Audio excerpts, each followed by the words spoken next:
এ পর্যায়ে আমরা মধ্যপ্রাচ্য পরিস্থিতি নিয়ে কথা বলবো পলিসি এক্সচেঞ্জের চেয়ারম্যান ডক্টর মাসরুর রিয়াজের সাথে। আপনাকে যমুনা স্টুডিওতে স্বাগত জানাচ্ছি। কি মনে হচ্ছে এখন যে অবস্থা চলছে তাতে মধ্যপ্রাচ্য পরিস্থিতি কোন দিকে যাচ্ছে, বিশেষ করে ইরানের সর্বোচ্চ নেতা আয়াতুল্লাহ আলী খামেনির এই মৃত্যু এরপরে এটি কি পরিস্থিতিকে আরো বেশি জটিল করে তুলল কিনা?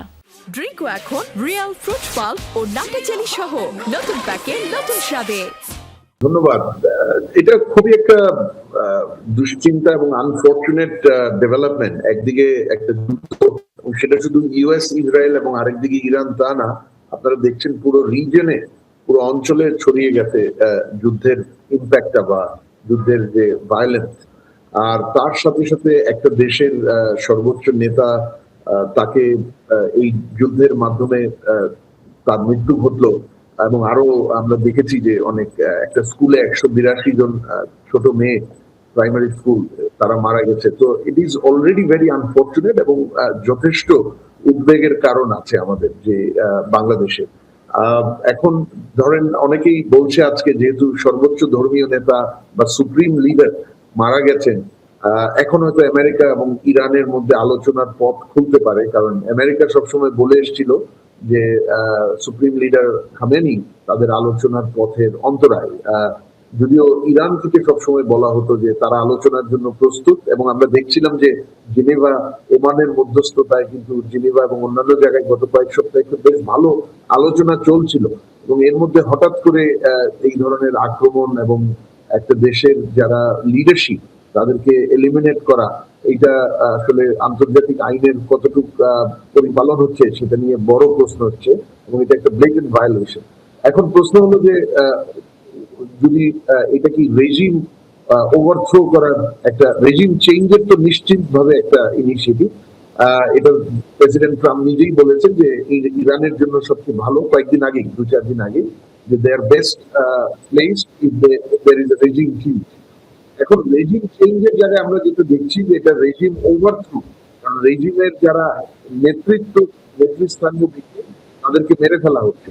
তো এই ধরনের রেজিম, ফোর্সফুল বা ভায়োলেন্ট রেজিম চেঞ্জ পৃথিবীতে যদি আমরা ইতিহাসগুলো দেখি, ইরাক বা অন্যান্য দেশ, লিবিয়া এবং অন্যান্য জায়গায় যেখানে রেজিম খুব ভায়োলেন্ট ওয়েতে চেঞ্জ করা হয়েছিল, সেখানে কিন্তু একদিকে যুদ্ধ বা যুদ্ধের কেন্দ্রিক যে ভায়োলেন্স, সেটাও অনেক বছর সেগুলো কন্টিনিউ করেছে।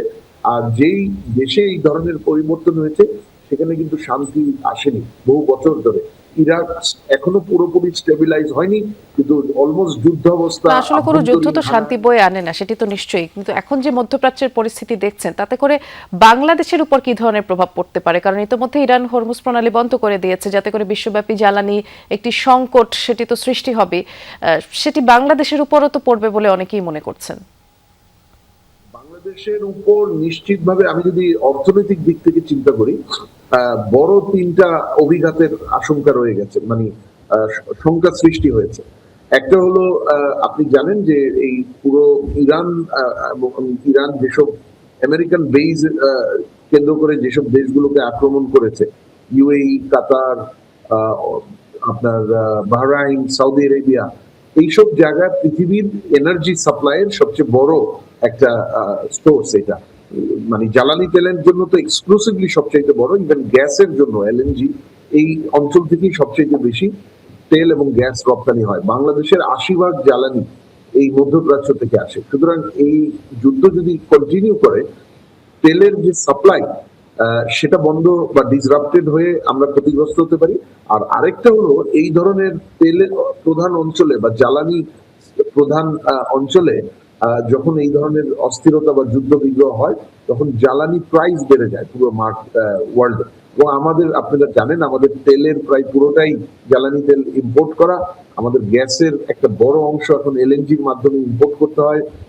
সুতরাং সেটার দাম বেড়ে গেলে আমাদের কিন্তু ওভারঅল যে আমাদের macro economic balance, import capability, foreign reserve, balance of payment, সেই জায়গায় আঘাত করতে পারে। এটা হলো 1 নম্বর। দ্বিতীয় হলো আমাদের রপ্তানি। আমাদের রপ্তানি ইউরোপ এবং নর্থ আমেরিকার ইস্ট কোস্ট বা আরো অন্যান্য অংশে, এটা কিন্তু সুয়েজ ক্যানাল ইউজ করে যায়।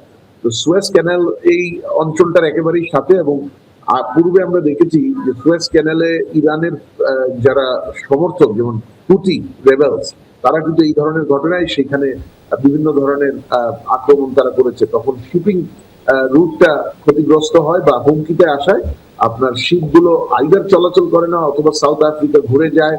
অনেক সময় লাগে, অনেক বেশি টাকা পয়সা লাগে, এমনিতেই আমাদের লজিস্টিক্স খরচ অনেক বেশি বাংলাদেশে। এই শিপিং রুট যদি এফেক্টেড হয়, আমাদের রপ্তানি এবং তার সাথে সাথে ইম্পোর্ট দুটাই ডিসরাপ্টেড এবং খরচ বেড়ে যাবে। আর তৃতীয় হলো আমাদের শ্রম বাজার, আমরা যেটার সাথে আমাদের রেমিটেন্স জড়িত, রেমিটেন্সের সাথে আমাদের এগেইন ম্যাক্রো ইকোনমির একটা স্টেবিলিটি জড়িত, ফরেন রিজার্ভের টাকার ডলারের ডিমান্ড সাপ্লাই। এখন এই যুদ্ধ যদি দীর্ঘ মেয়াদী হয় বা অস্থিরতা যদি দীর্ঘমেয়াদী হয় ওই অঞ্চলটাতে, তাহলে তাহলে এই সৌদি যে আরব, রেমিটেন্সের UAE প্রভাব, এটার উপরে একটি প্রভাব পড়বে বোঝাই যাচ্ছে। ধন্যবাদ ডক্টর মাসরুর রিয়াজ, আপনি যুক্ত হয়েছিলেন আমাদের সাথে।